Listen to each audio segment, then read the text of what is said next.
મારા શંકર ભુવાના કોને કોણ વાત કરનારી,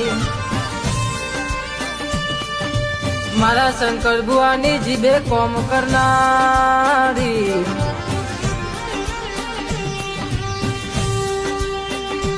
ઓ માં ડોક્ટર ના રિપોર્ટ બદલ તો તું મેલડી બદલ માં. દીકરા જોઈતા હોય ને દીકરા આલ, જતી નોકરી પાછી લાવ. વર્ષોથી દારૂ પીતા હોય ને દારૂ બંધ કરાવ માં. જેને ડોક્ટર એમ કહેતા હોય ભગવાન કરે એ ઠીક છે, એને મેલડી ડોક્ટર બની જાય.